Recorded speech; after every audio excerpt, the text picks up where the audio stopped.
It was actually her neighbour that she was talking about. How scared would you be as a woman ringing in saying, my neighbour is the M25 rapist? Just a quick disclaimer, the content presented in this podcast is based on real events and may contain graphic descriptions of violence, crime scenes and other disturbing material. Listener discretion is advised. This episode is sponsored by Think Forensic. Think Forensic are a one-stop shop for all things forensic science and crime solving. They hold experience days, as well as corporate events, team building events, and general education for primary school right the way up to university level, as well as other events and consultancy. There's also a shop where you can get your hands on all things crime solving, from evidence gathering to packaging and collecting evidence, as well as other forensic science equipment. For more information or to book on an experience day, please visit the website. Hi everyone, and welcome back to another episode of Grave Secrets. We're your hosts. I'm Beth. I'm Annie, and today we are back with another case today. I feel like we say that every week. So today we're actually going to be talking about a series of sexual offences that took place in the south of England. The ones we're going to talk about today are between 2001 and 2002, but we did later find out that these date all the way back to 1987. The offender was actually labelled the M25 Rapist due to the severity of his crimes and also the location. Yeah. They seem to be all along sort of the M25 area. So again, UK case this week. Yep. And based down like the southwest of the country. And it was actually turned out to be the biggest manhunt in British history. Yeah. Which was crazy because I thought we were discussing this, weren't we, about who we thought would have been the biggest manhunt. And for some reason it popped into my head Raoul Moat straight away. Yeah, I thought the same. Not the M25 Rapist. So we're going to dig a little bit deeper into it and find out exactly what went on. Another thing that is slightly different with this case is that in these offences, there are no murders. Yeah. Fortunately, they're sexual offences, but none of the victims were killed, which, yes, is amazing. A good that thing, lives yeah. haven't been lost. But then still, you've got a number of people whose lives have been changed forever by what's happened to them. Yeah. And also, for us to talk about, we can't really give you any information about the victims today because obviously they are still alive. They will not want to be known for what happened to them on that specific occasion. Yeah, they'll have tried the best for all these years to sort of try and move through it and get on with their life. Yeah. So we thought it was important to talk about because it is a horrific offender, but we can't kind of give you too much details about the victims. Yeah, we've got the ages and the locations. We're just not going to name any of the victims. Yeah. So we're actually going to talk through this case in chronological order. You'll be happy to know. Some of them, it's a lot more easy to do in chronological order. Yeah. This one, thankfully, is the case. I like these ones where they're straightforward and we're not jumping around. So we're going to get stuck in and we're going to start on the 15th of November 2001. And again, as we've said, this is in the UK. And the first offence that alerted the police really to this offender took place in Ashford in Kent. So I can't even picture this playing out, really. It must have been so jarring. And for the people whose house it was as well. So basically is what happened is a young girl turned up on a doorstep of a house in Ashford in Kent, and it was a couple that owned the house. They opened the door to find a young girl stood there wearing only a t-shirt and I think she said one sock. Yeah, single sock. And looking very, very young. She's very distressed. They obviously get her into the house. They ring the police and they actually find out that she has been sexually assaulted. For the couple in the house, a 10-year-old, it's just obviously been sprung on them and they're trying to do the best they can for the girl. And then the young girl, what she must have been going through. Because the thing that surprised me in this as well is they said that the young girl knew what had gone on because she'd actually done sex education at school. Which is so just... she knew exactly what had happened to her at 10 years old, which is absolutely awful to actually have to run to someone's house and tell someone what's happened, then have to go through the ordeal of telling the police and doing interviews and having like swabs taken, like with the rape kit, to have to swab a 10-year-old. You'd just be so frightened. Heartbreaking, isn't it? Absolutely. And I think for that couple as well, you just kind of wouldn't know what to do for the best, really, because it sounds like this 10-year-old girl was incredibly brave and was quite able to articulate what had happened to her. Yeah. But again, she is there in a t-shirt and that's it. She's got one sock on. Obviously, the couple would want to probably give her a blanket, maybe let her... I was thinking your first thing would be to give her clothes and hug her. Yeah. But to hug a victim, like, you don't know how she's reacted to it, and you don't know if you don't know what she's going to want. I know, it's so difficult because, again, so 10 years old, just generally, this was on the Stanhope estate, so quite a big estate. And if you think at 10 years old, just going and knocking on someone's door randomly, even that in itself is daunting because you don't know who's on the other side. So she's had to go through that. Luckily, this couple were lovely about it.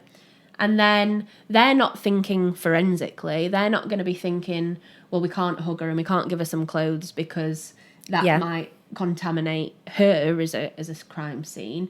But then at the same time, like you say, you don't know how she will react to other people because she's just been attacked by a stranger. Yeah, the young girl actually said that she was at a community centre, which was run by the police originally, a community play centre. Yeah. And she had actually been abducted from there.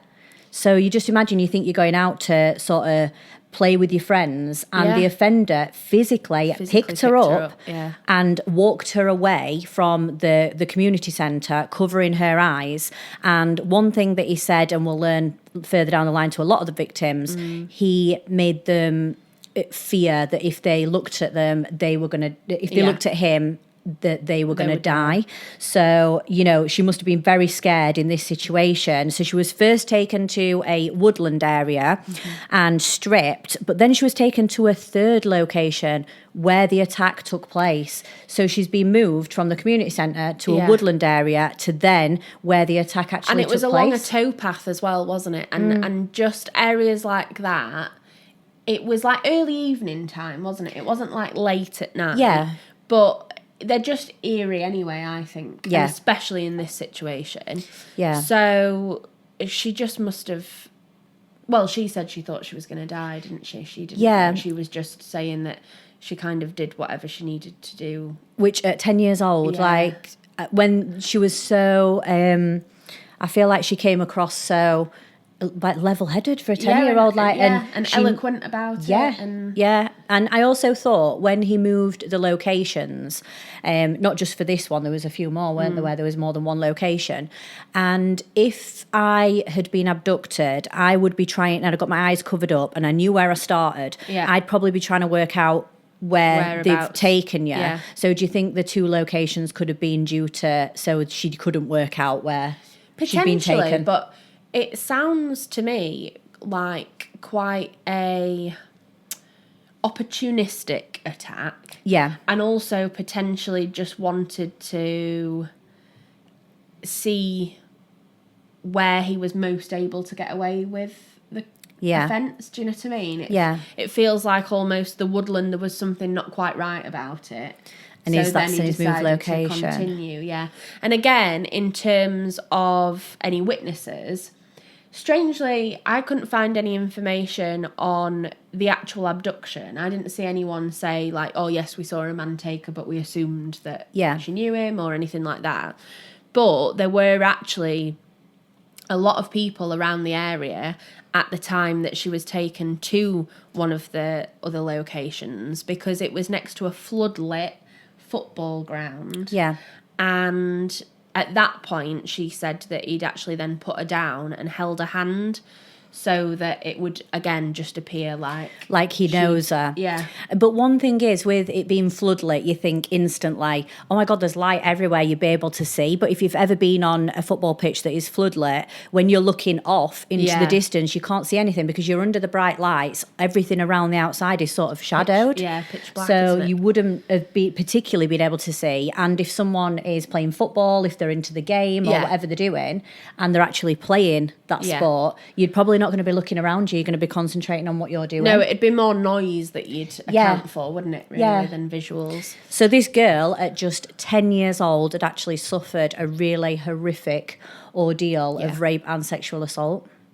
Yeah, and it stretched in terms of crime scene over half a mile. Yeah. So, as you've said, even if she was trying to kind of stay alert to be able to give a good report to the police, over half a mile, you wouldn't have any idea of what was going on, would you? No. So again, amazingly, on her behalf, she did give an account, and she gave as much of a description as she could. She obviously identified that it was a male, stated that he was a white male, and that the one thing that she found most overwhelming or most noticeable was that he smelt incredibly strongly of cigarettes and old tobacco. Stale cigarettes, which is just awful. It's the worst smell anyway. And I just, again, this is one of those things where you just think of the victim after the fact. Whenever you get that smell, you're going to just bring it back for you, isn't it? It's going to be a trigger, definitely. Yeah, completely. So this did actually seem at this point like a random attack, but this was actually going to be the first in a series of attacks over the next year that we're going to go on to and find out about. Yeah. So in the woodland area, they found her underwear, which is where she'd been stripped. And it was actually just hanging off a branch. So again, they don't seem very forensically aware in terms of hiding evidence or getting rid of the evidence. And then obviously they had taken swabs from the victim, and they were actually kind of rushed through, weren't they, from to Lambeth Forensic Science Service. Yeah. They then got a confirmed semen sample, which again is really good in terms of getting a clear DNA profile, isn't it? But unfortunately, there was then no match on the database. We've come across this a lot, haven't we, recently in our cases where, as a forensic scientist, when you get that sample and you actually manage to get the DNA profile, you're thinking, oh my God, we could have got him here. Yeah. And then how disappointing is it to run it through the database? Yeah. And then there's just no match on there. For those of you that are listening, Annie's just done her my little into the database. Into the database. That Beth always takes the mick out of me for. I've simply identified it. But yeah, and what came from that testing was that actually they then did one of the biggest DNA swabbing screening processes that they had done since the days of the Yorkshire Ripper. Yeah. So they actually screened over 3,000 DNA profiles to see if they could then get a match. Yeah, and with these large screenings is what they do is tend to focus on the area where the crimes have took place and the surrounding sort of location, don't they? So they can start off somewhere and they guessed that the offender would be from that area if that's where the crimes had taken place, which normally is true, isn't it? But when we find out, in this case, a little bit later on, when they do the geographical profiling, it becomes a little bit more complicated than that. Yeah, it does. But as we say, doing those screenings, it takes an awful lot of work, an awful lot of manpower, a big expense. I was going to say, it'll cost a fortune. But straight from the off, they were really kind of put in, and rightly so, but it seemed like they kind of ramped up the investigation very quickly, because again, you've got to remember it's an abduction as well as a sexual assault of a child. So obviously it's a really serious case, but as we've said, at this stage they weren't aware that it would then lead to further offences. They thought it was a one-off attack.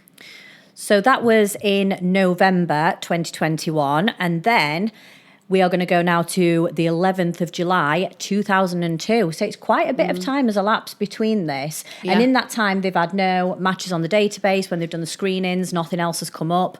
And to be fair, they've not really got that much further in the investigation of finding a suspect. No. So if you're like me and you are rubbish with dates, that's about 7 months. Yeah, after. 7 months later. Yeah. And a 30-year-old woman is raped and beaten in Earlswood in Surrey. She was out walking a dog just in the daylight. And I always think in these situations when I'm reading or listening to something about cases like this, and I think, oh my God, I go out and I walk my dog every day in the broad daylight, sometimes on my own. Yeah, it's funny, isn't it? Because there are certain elements that do make you just naturally feel more scared. So we've talked about them in the past, but obviously when it is getting darker, if you may be going under a bridge or something like that, if you're walking on your own. But as you say, I kind of feel safer when I have got Ralph, my dog, with me, because I do feel like you'd be less likely to get attacked if you've got a dog. I know that doesn't actually I'd feel safer if I had my sister's dog, because hers is bigger. Mine are actually not going to do anything but bark at you and bite your ankles. Yeah, but I see Ralph wouldn't do anything, but I would kind of just think that it would be more of a hassle for someone to attack you with if a dog. You've then got a dog as well. Yeah. But yeah, I think kind of walking a dog feels like a bit of a safety blanket almost. Again, it being midday, probably quite a common path again. So she was just walking through the park. So it's probably it's not even off the track. No. And unfortunately, she was just attacked. Again, her mouth was covered, but then she was dragged onto a more open area on the heath, and was then attacked and beaten that severely that she actually became unconscious. So this was in Earlswood. And again, upon giving a statement, the victim did say that she had been threatened before she'd been beaten. When she was being sexually assaulted, she'd been threatened, and the offender had put a knife in towards her stomach where her ribs are, and said, if anyone sees us shagging, they'll think I'm your boyfriend. This is so disturbing, because after this happened and the police were looking for witnesses and put out obviously what had happened, did anyone witness this? There was someone who was horse riding that saw it. There was people on a bus that saw it and said they were actually disgusted by it. Yeah, they just thought that they were exhibitionists that had decided to just... But if you've seen that and you're thinking, oh my God, that's disgusting, and then you find out what's actually happened... You must feel awful as a witness, but also for the victim, knowing that these other people have seen. Saw it and didn't. Yeah, I know. It's so I know difficult. They're not expecting you to come up and, if it does look consensual, you can't expect someone to come up and say, are you all right? Yeah, are you okay, sort of thing. But I thought someone might have approached and said, what do you think you're doing? It's broad daylight. There could be children here. Stop doing what you're doing, rather than... I know. But then I guess in both of those cases, someone's on a horse, they can't really. And then again, people on the bus. So potentially maybe if someone in the park had seen them, you could have shouted over, but it's so tricky, isn't it? Because it's one of those where you don't know at the time. And again, as a victim, it must just be so, what's the word? Dehumanizing. Yeah. To not only have that attack happen to you in the first place, but then for him to say something so repugnant, so awful to you, but then to find out that actually there were witnesses and he was right about what he said, that he probably gave did her that think threat that people just think that you want it, and then that is what happened, and that just does not sit right with me at all. And this here, horrific. I was surprised how brazen he was to take the victim into the open. It's not even like he was trying to hide it. It's almost like a, look what I'm doing, look what I can get away with, after he knew that he'd got away with. And again, beating someone unconscious. Now, again, if a sexual assault's taking place, then yes, potentially people, like they did, might just think that it is consensual. but beating someone to a state of unconsciousness. It's unnecessary force against a woman who has not got as much force as you, quite visibly. Yeah, but that's not something that you would just think, oh yeah, she's fine with that, because that's just someone beating someone else to a pulp. Yeah. So there must have been no witnesses. I don't know. No witnesses to that bit, or yeah. It's absolutely horrific. And like we said, no murders took place, but just imagine how much of an impact this is going to have on these women and girls for the rest of their life. Yeah, it's horrific. So obviously the police took the victim's statement. They were now doing further investigations. But again, this is a sexual assault of a woman that was 30, so in her early 30s. It's unlikely that the police would have seen any connection with what had taken place 7 months prior, because... Totally different victim. Yeah, totally different victim. And apart from the fact that they were both sexually assaulted, but unfortunately this does happen a lot, sexual assault cases, they probably wouldn't have identified any link whatsoever. And then, unfortunately, just 6 hours later... on the same day, so still on the 11th of July 2002, 6 hours later, 27 miles away, so in Earlswood this time. So that's like an hour's drive. From Earlswood, sorry. Yeah, so that's like an hour's drive away, isn't it? Another woman in a similar kind of set of circumstances out at a local park. She was training for a charity walk, so again she was just walking around the park, and she is then subjected to a very similar attack, and that was in Putney Common in London. So I'm not that familiar with the South, but in this case you'd think the offender would have well, to start with, would they link it because it's in totally different locations? Yeah. It's like something happening in Leeds and something happening in Sheffield. Yeah. Like they are quite far enough away, aren't they, to not... Yeah, to not necessarily put the two together. Be linked. I think the only thing with this is probably that they were both in like a park area. Yep. And that it was midday with both attacks. And the victims were more of a similar age. I was going to say, this one's 26, the last one was 30, so the victim... the victim profile is a lot more similar than linking to the first one. So potentially, and at that stage, that is what happened. The police did then believe that the MO was pretty similar, so they did then believe that it was potentially one offender that was escalating. Because again, you've had an incredibly violent sexual offence taken place in broad daylight, and then just 6 hours later... an hour away, you've had another attack that's even more brazen and more confident than the last. I was going to say, it's like he's getting much more confident and almost like taunting the police, as in to say, well, you didn't catch me for this one, you didn't catch me for this, here I am doing it again, sort of thing. And for something to take place so close together on the same day is almost unheard of, isn't it? Yeah, and another thing that was incredibly brazen, which again just makes my blood boil, is that after the attack in Earlswood, so that first attack that was out in the open on the heath, the offender actually, after having beaten his victim, rooted through her handbag, didn't steal anything, but then took her mobile phone, managed to find the victim's mother's phone number. Yeah, because it'd be just under mum in your phone, wouldn't it? Yeah. And then rang the mother and said, you know your daughter, she's a bit tied up at the moment. And and you just think... The way I gasped when I heard that for the first time, I was like, oh my God. For the victim, obviously, it's horrific what's happening. Then for the mom to be absolutely worried sick about what's going on and what's happening to her daughter, and you wouldn't know. No. But the only good thing in general, if this happened to, like, me, my mum's got my location. Right, okay. My mum and my sister and Jay have got my location. And that's the thing, if it wasn't Jay's voice, do you know what I mean? They'd be like, who? Yeah, and he wouldn't ring my mum and say she's tied up. Yeah. So I feel like my mum instantly would go on, would check my location, would be able to see where I was, and, if I wasn't too far away, hopefully be able to be able to help me. But I share my location with quite a few people due to me having that stalker before. Yeah. And I always thought, like, oh, imagine if something happened. So, like, my mum, my sister, Jay, they've all got have all got my location just in case. Just in case.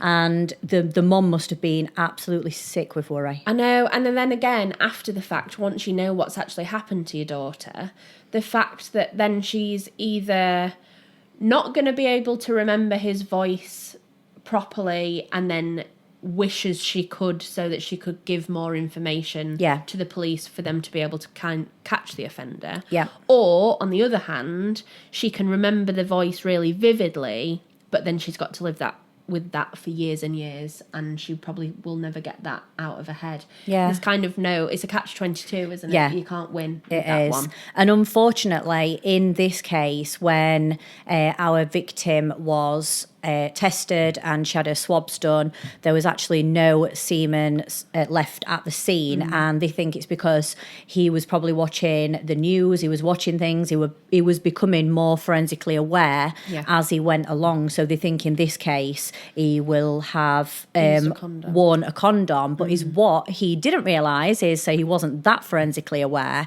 that the police actually took samples from the victim's ear. So they got saliva samples from the victim's ear, which then obviously we can get DNA from it. Yeah. And they think he must have maybe licked Again, or it kissed just makes her me ear. shiver. It's horrific. Even if it was like heavy breathing and his mouth had just been touching her ear. I thought if he'd been threatening her, he would be talking close to her ear. And obviously, if he's threatening, it's saliva and stuff like that. Yeah. So they actually didn't get the semen sample, but they got the DNA sample from the saliva. Yeah. And again, this then did come back with a match and actually came back as a 1 in between 10 and 15 million chance. So a pretty high match, if ever there was one. Yeah. To being a positive DNA match for the abduction and the sexual offences against the 10-year-old victim. So that then links the two cases because you've got the DNA from both of these. But the police, again, just must have been shocked because there was seemingly no connection in terms of the victimology, was there, between a 10-year-old and then a victim that's, between the ages of so at the moment we've 30. got victims from 10 to 30.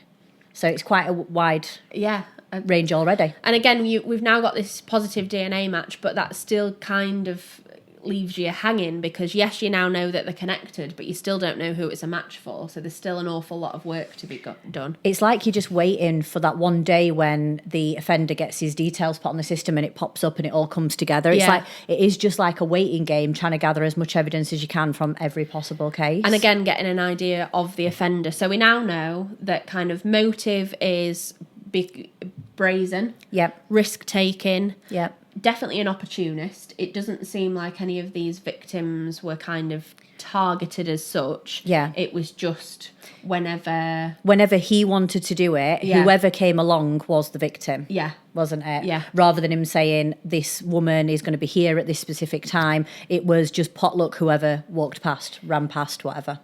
And it did seem like the violence used in the attacks was kind of way more force than it was needed. Than necessary, really. Well, violence is needed in the first place, but it was extreme, wasn't it? And in all of the three cases, the victims had said they had done as they were told because they thought that they might get out of the attack that way. So he hadn't needed to use that much force because he was getting away with it. But they were blindfolded, bound by their wrists and feet.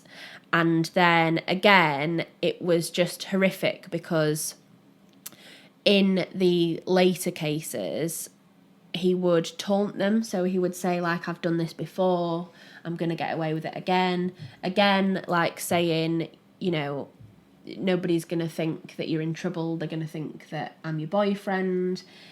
Just so disgusting, Yeah, isn't it? I don't It's even know the just- word to describe No. it. Like, it's absolutely awful. And what must have been going through the victims' minds when he said, I've done this before and Yeah. I've got away with it. And the thing is, some of these women, especially the ones, sort of the older ones, will have probably heard about this guy on the news. Yeah.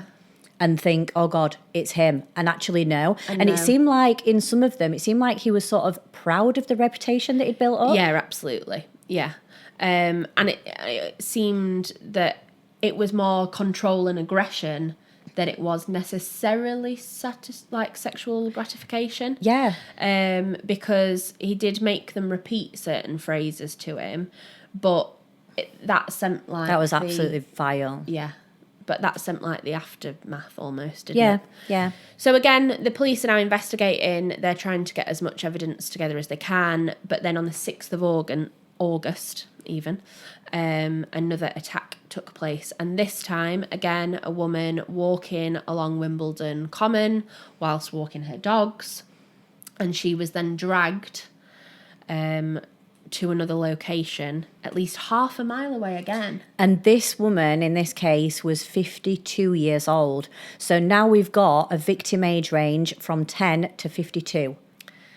Yeah, and she was then horrifically attacked, sexually assaulted, and so we have got clear escalation. Yeah. And the amount of brazen attacks that are taking place, the police had to just tell people in general Stay inside. Yeah, don't go out. It's not Because even if don't go you're out just- at night. No, because if you're just walking your dog, then there's literally, it could And if you be think, anyone. if you're from the south and you've been to like Wimbledon Common, Yeah. it's not going to be a quiet No. place, is it? You walk through, you see people, you come across people. There's other Yeah. people walking the dogs, especially in the daylight, in the Yeah. middle of the day. And then again, the next day, so that was the 6th of August, the 7th of August, the same thing happens again. So this time in Epsom, in Surrey, and a 26-year-old girl this time suffers the same fate. She is dragged away and is brutally attacked and raped. And it's just unbelievable that he was just continuing to... And by this point as Reoffend. well, the police had obviously come up with not the police, it's the papers, isn't it, that normally come up with Yeah. these names, the M25 Rapist, because these places, like we've said before, were just off the M25 motorway. Yeah. And then this makes it really hard for the police officers, because if there's crimes that are committed in sort of a smaller area, they will be thinking... the offender lives in this area, where does he live? Yeah. And I've actually spoke to a geographical profiler before, and I did a little bit of work with him, and he showed me that they look at maybe where the crimes are on a map, and they'll circle those, and then they look at like where the local school, the local post office, where the local amenities are. Gyms and things. Yeah, and they managed to then draw a circle around this, and the geographical profiler could then say, this within this circle is where we expect the offender to live. Yeah. But can you imagine, in this case, trying to do it, where It's you've over got circles, 40 miles. 40-mile radius, Yeah. and he might even live outside that radius. Yeah. It is crazy. And in terms of geographical profiling, there's different types of offender as well. So yes, you've got that radius now, which is 40 miles, which is huge. So you can't just look for local gyms and amenities in this case, Yeah. because you've got multiple. But there are hunters and marauders, there are commuters, and then there are poachers. So you've got to take all of this into consideration. And on top of that, you can't rely on that as the way to identify your offender. So it's just so complicated, and there's so many nuances to it. But effectively, what the police detectives were kind of determining was that, again, it's over a 40-mile stretch close to the M25. All of these offences, as we've talked about, were in broad daylight. They'd actually all taken place either during the day or early evening. And all of them, I think but one, were actually on a weekday. Yeah. So they did believe that the offender was probably committing these offences, if they had a job, was committing these offences during the workday, and that then meant that potentially they were in a role which would allow them to travel, or in which they did have to travel for work. Yeah, so with this, I thought when they said about everything being on a weekday, I thought you've got options of being unemployed, works weekends, travels for work, or is a driver for work. Yeah. With these locations being far apart and taking place close together, he has got to have had some form of transport to get from one location to the next location. Yeah. So I was thinking immediately in this situation, I bet he's like a driver or HGV driver or taxi driver or something who has got access to just the road 24/7. Yeah, but it's different. It's difficult, isn't it? Because even with someone that drives, if you think of like postmen, they'll have specific routes. Yeah. So unlikely it's going to be 40-mile coverage. Yeah. If it's a HGV driver. HGV. You're making me question it now. Heavy goods vehicle driver. Yeah, it's HGV, yeah. Then they are probably going to be doing longer distances than short. So you've got maybe local kind of haulage distribution, or you've got delivery drivers. But again, it's not even like you can just say someone that drives for their job. You've got to then narrow it down. Yeah, I was just thinking because like other serial killers and offenders, we've not that we've looked at or covered on the podcast, but have turned out to be sort of drivers, and that's how they've managed to but narrowing it down to again, get around. Taxi drivers, you know, we cover a case at work of a prolific offender that had actually killed his victims, and he was a taxi driver, but just figuring out who works for what company. Yeah. Just the scale of there is a lot, jobs, isn't there? The scale of the stuff to do kind of thing is insurmountable, really. But as you mentioned, it's now in the papers. There's coverage on this case. And so the fear level of women just in general was huge. But the police were also worried that all of this coverage would further spur on the offender. We know that they're already brazen, that we know that they're enjoying the fact that they're getting away with it because they're telling the victims that they're getting away with it.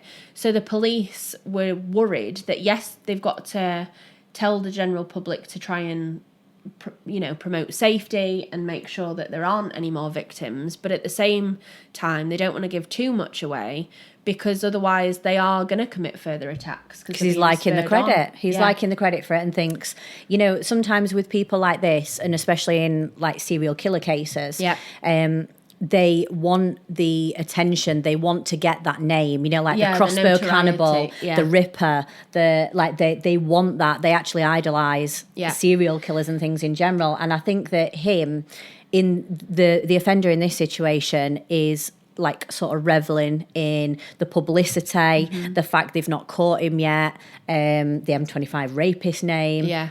It's sort of like it's giving him some sort of importance, isn't it? Yeah, like credit for his work almost. Yeah. And again, the one thing that the police are going to be incredibly worried about at this stage is the potential for it not only to escalate to further sexual assault cases, but actually for it to escalate to murder. Yeah. Because we know that this is a violent offender, and that the beatings that he's given these victims are, rendering them unconscious. What is to stop it from going one step further and him actually, committing murder? Yeah. So he did actually strike again in the early autumn. Police were struggling now because he could actually pop up anywhere. There was no area where he committed his crimes. There was nothing in common with his victims. The MO was generally the same. It was approached from behind in daylight, dragged to a secluded area, use force, aggression, violence. They were blindfolded, they'd been binded, they got a Yeah. hand over the mouth, but they still didn't know at this point what the rapist looked like because he'd put that much emphasis on, you will die if you look at me. The women had not looked at him. And I was thinking in this case, what are the other things that you could sort of pick up on? And obviously there's the smell, which the first victim did, and the accent. So I would be thinking a lot about the accent, but I'm not very good at knowing accents and where people are from. I am horrific at accents. I'm like one of these where I can still mix up, one type of Scottish with another. Do you know what I mean? I just wouldn't have a clue. And even regional dialect. Yep. I would struggle being able to say precisely where they're from. So it would just be so... And you're not thinking, right, is this that kind of accent? You're thinking about surviving. Yeah. Yeah. So it's just horrific. And in terms of, how the police were dealing with it as well, not knowing where the attacker was going to strike again, by this time that the next offence occurred, there was actually 4 different police forces working on the case. Yes. In southeast England, and Mark Warwick was one of the detectives, the Thames Valley detective, and he talked about the pressure that they were quite rightly under, but said that it was a nationwide manhunt at that stage. Yeah, definitely, because by this time, we're in October 2022, there's been 8 brutal attacks of someone who is attacking women and children in broad daylight, and no one at this point felt safe. It's not even people in a certain area don't feel safe. Women all over the country will not have felt safe. And as you've just mentioned, there's no face to the name. Yeah. There's no, compy fit out there of who to be aware of. Even if they'd have said like, oh yeah, he might be a white guy with brown hair, and women were out walking the dogs and, they saw a white guy with brown hair, you'd give him a broad. It's not even anything that you can narrow it down to. Yeah. So on the 25th of October, horrifically, again, this time a 14-year-old girl was walking along 6 Hills Way, which is in Stevenage, and a hand covered her face, and she was then dragged into a wooded area before she was then threatened, again, just as the other victims had been. In this case, the offender specifically said, if you scream, I'll kill you. And again, we know that he is escalating. Yeah. So that's a very real threat. It's a very real fear. And a penknife was also used in this attack. So whether or not it was the same knife that was referenced used in previously, the other attack, but this was a penknife. And again, he'd actually used the penknife in this case to cut open her jeans. And again, it's a 14-year-old, you just can't imagine that level of fear that she would have been in. One thing with this victim, obviously she's very young, she's a 14-year-old.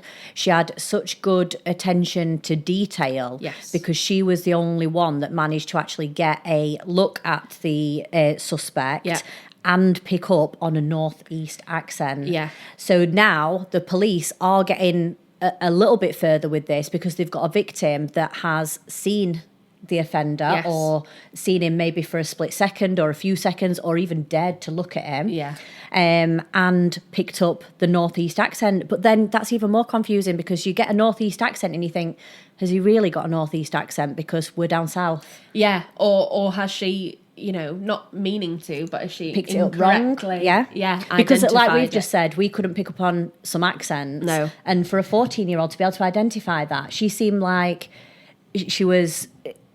she'd got a really good attention to detail for a 14-year-old in that situation. Yeah. And again, she said that she genuinely thought that she was going to die in that situation. She was so brave, of course she would. But still gave a description and said that, again, she'd just done exactly as the attacker had kind of said, because she feared that if she went against him, then it would lead to a more vicious attack. And it did seem in some cases that when the victims had tried to fight him off, they had suffered a more brutal beating. Yeah. So again, she just did everything she could to survive. I really thought though in this case, like the details that she gave and the level of detail that she got, they were actually able to then form an E-fit. Yeah. So this is the first time they have got any idea of what this guy looks like. So she said he was probably age 40 to 60, and she even noticed his eyes and said that he got green eyes. She said noticeable green eyes, didn't she? And then quite taut brown skin. Taut skin, yeah. Yeah, and again, that's just such an incredible description. And I think if it was that,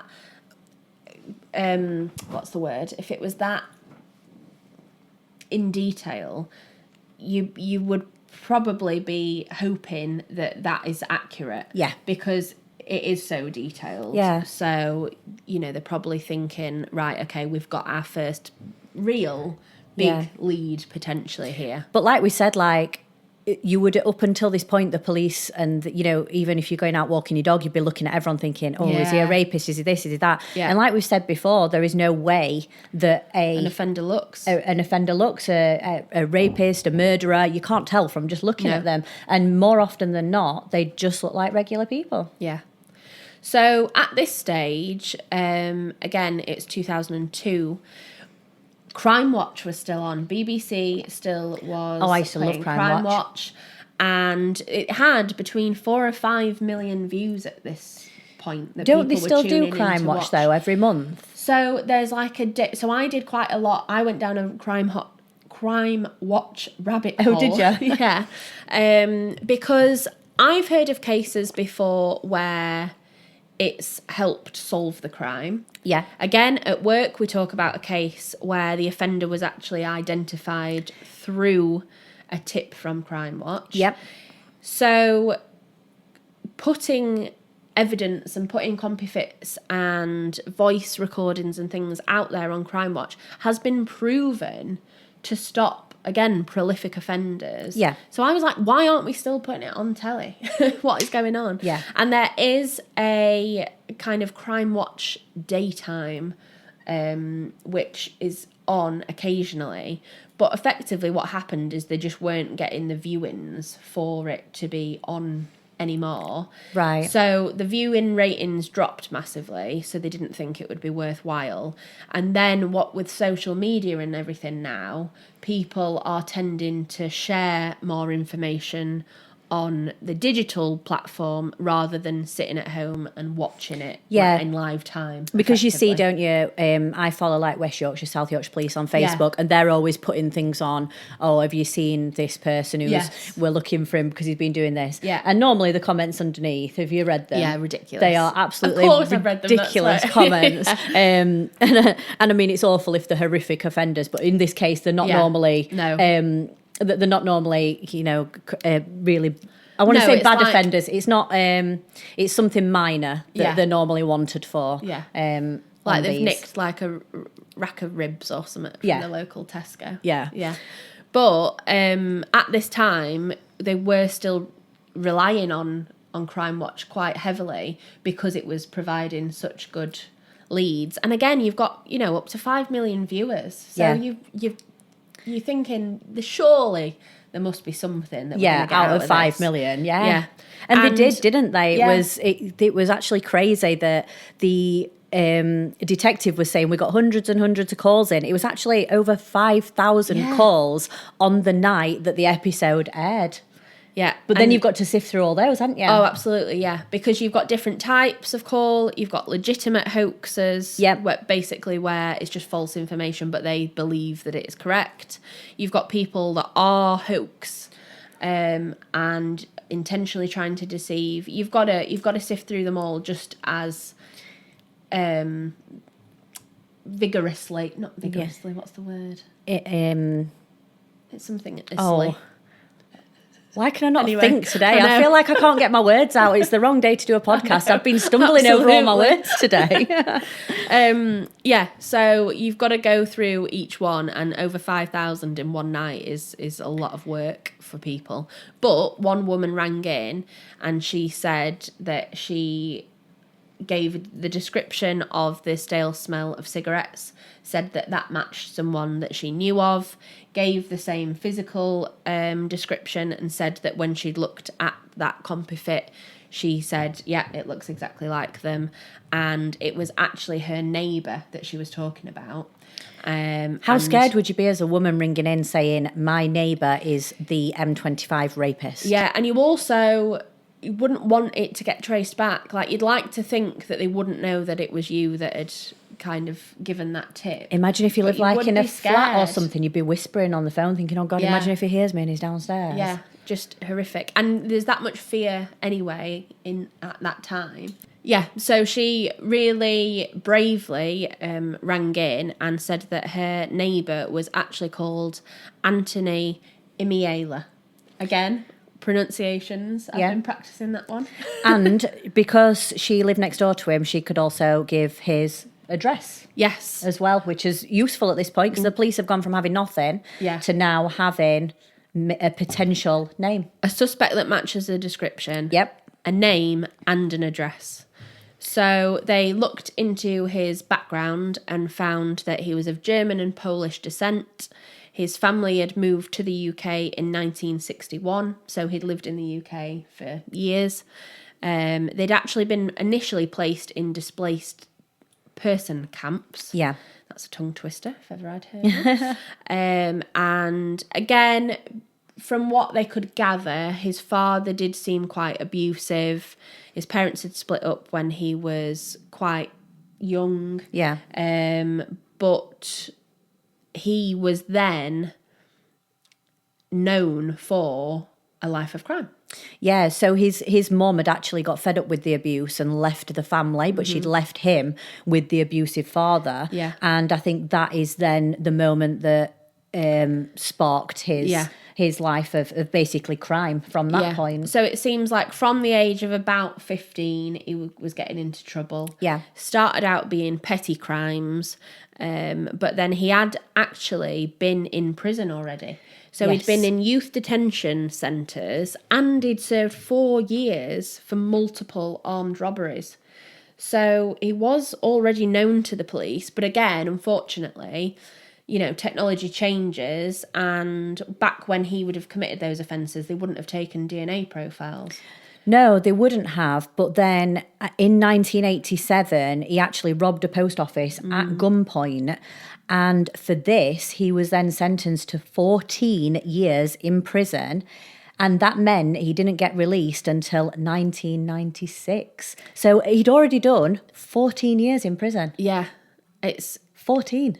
And that's a long time, isn't it? Yeah. And you would think, you know, that if you had managed to get out in enough time to live the rest of your life, you wouldn't, well, again, you'd like to think that you wouldn't then reoffend, because you'd think, right, okay, 14 I'm not going years, back in for that amount of time. Yeah, 14 years is lengthy, but you can get out and still have a life. Yeah. And so when they were then, again, creating a bit of a profile for him, they found he was living just outside of the search area. And I don't think we've mentioned, but when he came over to the UK, he actually lived and grew up in County Durham, which is where? The northeast. Yeah. So the accent fits. So it was all kind of piecing together, really, wasn't it? And again, they found that he was actually a worker on the railway lines, which were close to where the offences had taken place. Yeah. So it did all seem to, you know, make sense for him to be at least, you know, a pretty good suspect in this case. Yeah. And when they looked into those historical cases of the robberies, the armed robberies, they'd actually found that he was known to taunt the police, and that he had basically rung the investigators in those cases and said, like, you've not caught me yet, when are you going to catch me? And that's similar to what he's doing to his victims in this case. And then in turn, he is sort of doing it to the police as well, because the victims are going back and saying, this is what he said, and then that is taunting the police. It's just a little bit of a different way of doing it this time. So it's all kind of aligning. Yeah. So what they decided to do in this case was they didn't place him under surveillance or anything initially. They just thought, right, okay, we're going to go to his house. Obviously, they'd been doing big DNA screenings anyway, so it wasn't, you know, beyond the realms of possibility that they might have just knocked on his door. And this is all in the media as well, so people will know that these sort of things are going on, that they're doing DNA testing, that they're not pulling in random people, but they're doing mass screening sort of thing. Yeah. So two officers went round to Emilier's house and knocked on his door and again just said that it was a routine inquiry and that they needed a DNA swab. And at that point he let them in and he accepted to have his swab taken. See, this is a catch-22 here for him, because if the police are coming in and saying we want a swab, you could give them the swab knowing that you are the offender and that you are going to get caught, or you can refuse the swab, let them come to their own conclusion, they think you're guilty anyway, and eventually get a swab later down the line. Yeah. Because you're going to get arrested. So there was sort of no way out of this for him at this point, was there? No way out. And I think he very quickly realised that. He obviously managed to, play it cool enough that he didn't kind of make any more give any more suspicion to himself. They said he was quite calm, weren't he, when they went in, and he willingly gave the sample. But one thing that I thought was would have raised alarm bells for me as a police officer, I mean, if you'd got any doubt that it was him anyway, was when he said, how long do the results take to come back? I wouldn't have wanted to tell him that as a police officer, because I thought he might have been a flight risk. Yeah. And I thought, I'd be like, within 12 hours and look him dead in the eye. They will come back literally now. Yeah. Now. You've got no time to run, mate. There's no time to get out. But that is an interesting question to ask, isn't it? Because because again, if you're being screened for it, you wouldn't expect to hear results back, would you? It's not like going to the doctors for something when you're going to hear back. They're not going to say, no, it's not. They'd probably just only contact if it was a match, wouldn't they? Yeah. When you've got 3,000 people. So why do you need to know if it isn't you? Yeah, to be fair, though, I did think about it and think that's probably something I'd ask. In a situation, just to be nosy. Where are you sending these samples to? Yeah. How much is this costing you? They'd be like, shut up and give me the sample. She's suspicious. That's suspicious. So a few days later, they were testing the DNA. But meanwhile, again, we mentioned that he probably felt backed into a corner. And this became incredibly apparent when on the 21st of November, he then actually offended again. Yeah, he left for work as normal. And oh my God, the things that I learned about him through this case, that I was so surprised that he was a husband. Yes. He was married. Yeah. And that becomes apparent later on due to some of the evidence that we've got. But sorry, I've just interrupted there. But I couldn't believe he was a husband committing these crimes. But then, again, if you've listened to our previous episode, which is the Wendy Speaks case, it was the same situation. He had a partner with kids. Child, yeah. Yeah, and you just never know what an offender's going to look like, do you? Yeah. So, in this case, he'd left for work in the morning and there was a slightly different approach in his attack. Yeah. Because in this case, he actually used the M1 rather than the M25 and headed upwards, up the country towards Birmingham, and used that as his hunting ground effectively to try and find a victim that it would just happen upon. I noticed that he never went back to the same location either. So it wasn't like he committed one in one park, then went back to the old park, then went back to this one. Yeah. It was almost like he liked the new location every single time. There were like a couple that were close by, weren't there? But yeah, he didn't revisit the same location. So in this case, unfortunately, it was a 10-year-old girl that he came across, and he initially wound the window down and asked if she wanted a lift. And at that point, she said, no, thank you. And he then threatened to kill her if she didn't get in the vehicle. It's scary because if someone's in a car, you can't run. No. Because they're going to probably catch you. You could run to someone's house, but he could get out of the car before you've reached the door. Yeah. Like as he could knock you down with the 10-year-old, you just think, what option have you got but to get in the car? I think at my age, I would probably think, right, I'm going to risk this and run. Yeah. And try and do it. But if you're a 10-year-old under the impression that you are actually going to die, you'd feel like you've got no choice but to get in the car. And it's one of those things where when people have kids, you're constantly telling them, like, and if someone says do you want to come with me to see some puppies? You What say do you no. You say no. And if someone asks you if you want to get in the car, what do you say? You say, nobody tells you what to do after that, do they? Yeah. Do you know what I mean? You Yeah. just say no. Oh, right, yeah, well, that'll do it. They'll just go away. Say no, okay, they'll leave me alone. Yeah, there should be like an escape route. Yeah. There should be more of a plan, Yeah. probably.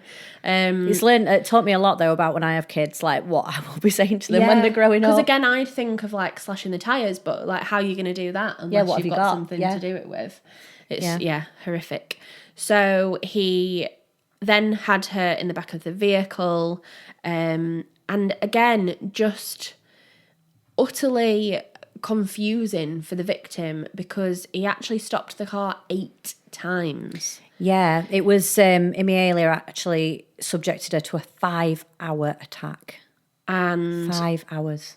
And what was even more horrific in this case is that even though she was enduring this 5-hour attack and being just repeatedly attacked and sexually abused, he actually said to her, "You're young, it's my life that's over." Wow. As if like it's nothing and it's not going to sit with her for the rest of her life. Yeah. You know, it just the amount of selfishness and... We find that with a lot of them, though. They are depravity. all very, very selfish. It's like the Wendy Speaks one that we've just spoke about. Yeah, spoke. Speaks that we spoke about, yeah. The offender in that was very, Yeah. very selfish. I feel like there's a running theme here, especially with the male offenders. Yeah, well, there has to be, doesn't there? Because otherwise, you know, they wouldn't do it. Yeah.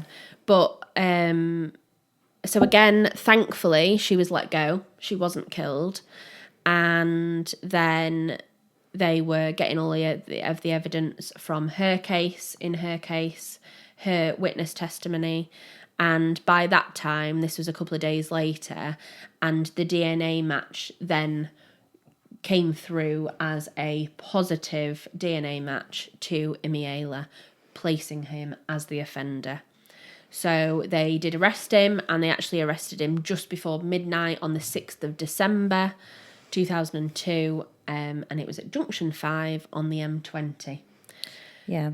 Again, he was, you know, he didn't resist arrest, and then he was taken to Folkestone Police Station, which is in Kent, which is actually where the first offence had taken place in Kent as well. Once he got arrested as well, I think the police would obviously feel a bit safer knowing that he's not going to go out and re-offend again. But then once he is arrested, that's when all the work starts for the police and the forensic scientists and the investigators, because they've then got to review all of the forensic evidence in the cases. And thank God that we do have the DNA technology, because they had him as a suspect. Yeah.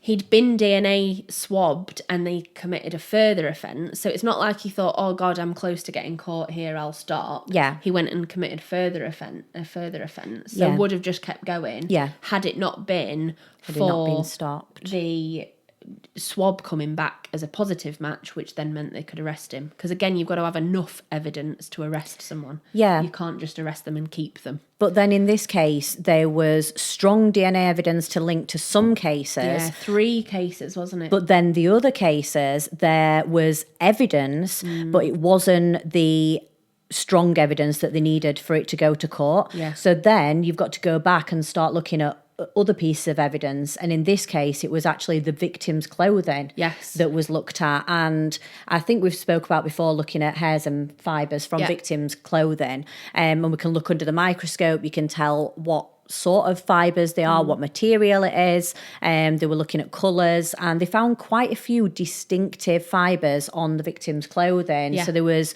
orange, red and yellow fibres, I believe. So those 3 colours, well, you'd never find any of them on me because mine would all be beige fibres. You would on me, but they probably wouldn't be the same polyester. So in this case, the bright orange were polyester. Yeah. And then it was yellow/orange polyester and then red nylon fibres. Yeah. And on their own, without being in a blend with something else, that's quite unique. They were quite distinctive, weren't they? Yeah. And again, they then looked at Imiela's clothing and found that the same types of polyester. There were 2 types of polyester fibres, and the same types actually were a match to the inside of his work clothing. So his again, safety jacket. We said that he worked on railway lines. If you think of the high-vis jackets that, you know, people use when they're working on them, they are a very specific colour, very specific weave pattern, aren't they? Yeah. In terms of how they are made up to be reflective and to be water resistant. So it's a pretty clear and distinct match then that they've got. So the ones that they need to look at next is the red fibres, because they're the ones they haven't got any match for. And they weren't as distinctive, were they really? They could have kind of been from anywhere. So they knew by this point that Imiela was a husband, and when they had looked at the house and done the searches, they had seen that there was some red curtains, and what Imiela used to do is get up in the morning and open the curtains for his wife every single day. And what colour were these curtains? They were red. So as he's opened the curtains, those fibres from the curtains have then transferred onto his clothing, and then when he's been carrying out these attacks, have transferred from his clothing onto the victims. Yeah. It's just unbelievable, isn't it? Like, trace evidence is incredible, because those red fibres could have come off onto the driver's seat in the car, and then they'd have not been transferred onto the victims. Yeah. Like, there's so many places that we have this transfer of evidence. Yeah. It's just so lucky that those traces were on the victims, so and that could place him at the scene. Ties him into the victims, because how else would red fibres from his house be on the victims? There's no possible way, is there? And again, cars tend to be quite good for picking up fibres. Yeah. Because you've got like the carpety material in the boot, haven't you? And again, if they are materialed seats, you quite often pick up fibres from there. Yeah. So thankfully, when they'd reanalysed all of the forensic evidence that they'd got, they had got all of this fibre evidence, as well as the DNA evidence, as well as the CompiFit, the descriptions. They've now got quite a big chunk of good forensic evidence that they can use for the court case. And the trial actually took place in 2004, didn't it? In Maidstone Crown Court in Kent, so back where the first offence took place. Yeah. So in court, he actually showed no remorse. He blamed the police. Well, he pleaded not guilty for a start, didn't he? Said he was being framed. He blamed the victims. There was no accountability. And because he then pled not guilty, it meant the victims had to relive their ordeals and go through giving their evidence in court. He actually even suggested that the police were setting him up. Yeah. Like, just the nerve is ridiculous. But as Annie's just mentioned, it did mean that the testimony from the victims was really crucial. And it would just be awful. I've recently been to see Jodie Comer's one-woman show, Primavera, and she's absolutely incredible in it, but I won't ruin it for anyone, but she gives evidence in court. Right. And she so eloquently, or the writers so eloquently, describe how difficult that is to give evidence in court. And in this case, the 10-year-old victim actually gave testimony. Yeah. And she was clutching a toy while she was giving her witness statement and testimony, which is just horrific. It is really sad. Again, they had to consider that these crimes had stretched across Kent, Surrey, Hertfordshire and Birmingham. And again, anyone in the UK, or if you have a Google, you'll be able to see how far across the country that actually is. Yeah. So in terms of a court case, it could have been quite lengthy. But actually by the 4th of March, he was actually sentenced. Yeah. And he was sentenced to 7 life sentences for 7 sexual assaults. Yep. And 29 years on top of that for attempted rape. And this is one of the better sentences. In some cases in the UK, I feel like... You feel like it's not enough. Yeah. You think, is that it? Is that all they got? You get 15 to 25 years and you think... if they get out on good behaviour, it's a lot less. But bear in mind, he's already spent 14 years in prison in the past, and now he's going to be serving 7 life sentences. I feel like, though, Imiela thought that he was going to get out. So he still had it in his mind that he was going to get out. So he's gone to prison for all these offences. And after 8 years in prison, he is then suggesting that he may be eligible for parole. He was under the impression what gave him that impression that he would manage to get out. And I mean, I'm sure that wasn't the case, that anyone had said, yeah, you're going to be able to get out after those horrific offences. And so many of them as well. So it's what the police actually did when he was already in prison. So Imiela is already in prison at this time. And the police started reviewing some historic cases where DNA wasn't available at the time. So we spoke before about the advances in DNA, especially even over the past 20 years, there's been massive advances. So think about it, over the last 50 years, there's been huge advances and they were kind in of just DNA. Doing an overall run through, weren't they, of old cold cases to see what was going to come up and see if there was any matches in the system. And a rape in 1987, a semen sample was actually retrieved, and when they tested it, it came back as a match to Imiela, and it was 1 in a billion chance. Yeah, and it was actually an attack that had taken place in Forest Hill, which is in southeast London. Right. So again, it's around his areas, of the initial attacks, like near Kent and stuff like that. So Imiela, if there was any thought on his part that he was going to get out, he absolutely had no chance, because then he was called again to court, this time at the Old Bailey, and there was another trial and for the sexual assault in that case, which was 1987. This is now in 2010. So again, took a long time, hasn't it? Yeah. Yeah. So he is then charged with that sexual assault and found guilty, and then given another 12 years on top of his sentence. So he's got a pretty long time in prison at that point. An incredibly long time, yeah, and rightly so. Yeah. And you just can't imagine the relief of those victims when they would have heard that initial sentence. Yeah. And then years down the line, when they are probably all very much still actively trying to recover from what had happened, then hearing that he gets another 12 years would have been even more reassuring, really, wouldn't it? Yeah, and I didn't know he was actually in Wakefield prison. Yeah. So that's not far from us. Yeah, again, we've mentioned Wakefield before because it does tend to house the more prolific serial offenders, and so he was being held in Wakefield prison, but in 2018, it was actually on the 8th of March, he did die within prison. He was 63 when he died. Obviously they have to carry out an investigation, but the prison said that it appeared that it was natural causes. Yeah, it was something to do with his heart, wasn't it? He'd had heart problems. Yeah. So Anthony Imiela is actually died in prison, in 2018.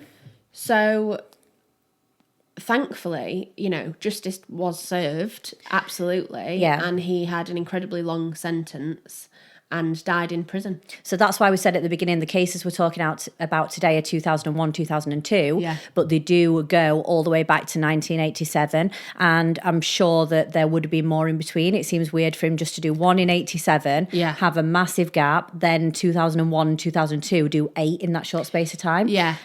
So I'm sure if the DNA was When did he go to prison, though? Because he got out in 1996. Yeah, but that's like 5 years there. But So there's 5 years there. So the 1987 one, I think he went to prison in 87, didn't he? Right. So he'd done that one just before he'd gone to prison. Yeah. But then he got out in 96. You're not telling me there's a 5-year gap before he starts offending again? No. We'll never know. No, unfortunately not. No. Well, again, hopefully, if anyone does come forward with a case that's more historic, because they've got his DNA profile, it could flash up a match still on the system. Yeah, but obviously it wouldn't be able to go to trial now. Yeah. So that is another case for you. Again, something slightly different because thankfully there were no actual murder victims in this case. But as you'll have heard, absolutely horrific offences. It will still have affected the victims for the rest of their life. Yeah, and the families, like we've mentioned. So hopefully you have found this episode interesting. If you have, please let us know. We would really love to hear from you. If there's cases you want us to cover, if there's something in particular that you want to hear about, then let us know and we'll cover it for you. Yeah, we will. And in the meantime, take care and we'll see you next time. Bye.